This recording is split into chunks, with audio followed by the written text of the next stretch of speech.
I don't even know where to begin. The Nintendo Switch 2 demonstration happened. The console was shown off with no price indicated at all anywhere in the presentation. Nintendo indicated that you will have to pay for upgrades for Switch 2 compatible versions of Switch 1 games without indicating how much those upgrades are. These upgrades add things like mouse support and other Switch 2 related features to these games, which, okay, fair enough, I can understand maybe charging for, but game performance, making the games run better as well, better resolutions and frame rates, no, that should be free. Microsoft do that for free. So Nintendo should do that for free. But if I say that, I'm some anti-Nintendo scab, but I'm going to say it. I stepped out of that presentation. I'm not seeing the innovation anymore from Nintendo. I'm seeing greed. I'm seeing a Nintendo that, because the Switch did so well, they're now getting complacent. We can charge $80 for a game digitally. We could charge $80. We could do that. It's fine because people will buy it. Genuinely, I am just disappointed by what I saw today. Absolutely and utterly disappointed. I've been unable to think straight for the past hour since the presentation ended. My mind is just a mash of why. It's just a mash, a muddle of why. Why not just say Switch 2 compatible Switch 1 games will run better? It's too much to ask, isn't it? So what, you buy Astral Chain, it's still going to be 30 frames per second on Switch 2. 30 frames per second in a good hour when the stars align, but 30 frames a second. This was an opportunity for Nintendo to come out swinging and show people reasons to buy their console. And maybe they did for other people. There are people saying, that was an A demonstration. That was a D. That was a D for me. That was a D presentation. The only things there that I even remotely care about are another Zelda Warriors game, because I like my Warriors games, a Kirby Air Ride sequel, and the new Donkey Kong.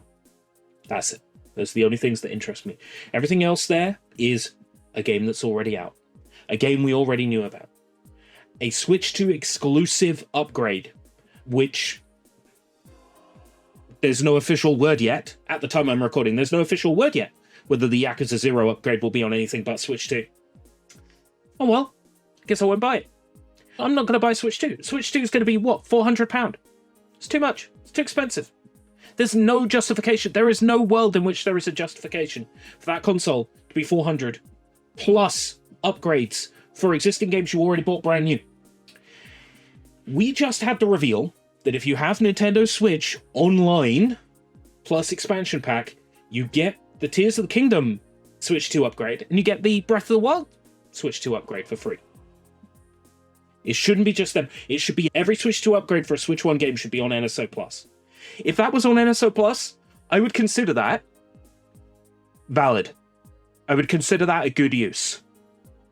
That would be a justification for Nintendo Switch Online. That would justify paying for Nintendo Switch Online. You get the upgrades for free. The only game that we know of right now that's getting a free Switch 2 upgrade full stop is Scarlet and Violet. And they had to do that. Nintendo had to do that because that's the bare minimum. Scarlet and Violet run so poorly on the Nintendo Switch, they had no choice but to give out a patch to improve that. Because they know the optics would be so bad if they asked you to pay for that. But it's alright. They'll just ask you to pay for others. We won't ask you to pay for Scarlet and Violet's upgrade, but we'll ask you to pay for the others. It's not it, Chief. And then the Japanese version of the console is coming in two varieties, one that's region locked and one that isn't, because the yen is worth a pitiful amount of money right now. So, unfortunately, that led to some confusion straight out of the gate. Oh, the Nintendo Switch is region locked, we all thought. No, just that specific Japanese model, if you buy the cheaper Japanese model. The point is, Nintendo could just come out and say, yeah, the console's region free. They haven't. Anything they could have said, like, your Nintendo Switch games will still be compatible with the Nintendo Switch 2, including games from other regions. Nothing has changed. That's all they'd have to do. That's all they'd have to say. But no. They don't think from the mind of the consumer. They think consumers really gonna like iToy minigames in Mario Party. This shit blows. I am still muddled and angry and confused by it. I am somewhat glad that I don't have to go out now and spend £400 on a console, because there is nothing there. There is nothing there for me. Everything that's there for me, everything that I might be interested in, I can take my sweet ass time. Who am I kidding? YouTube channel performance metrics. If I don't buy that Switch 2, and if I'm not playing those Switch 2 games out the gate, I'm going to be left behind. I have to jump into that Switch 2. Even though this is the Wii U 2. Okay, this is the Switch U. I've got to be there, I've got to be engaging with it. Otherwise, I'll be left behind. What are your thoughts? Are you buying this thing or not? Are you at all interested? I'm still not sure if I am or not. That's the hardest part. Nintendo Switch 2, ladies and gentlemen. From hero to zero in my mind over the course of 1 hour.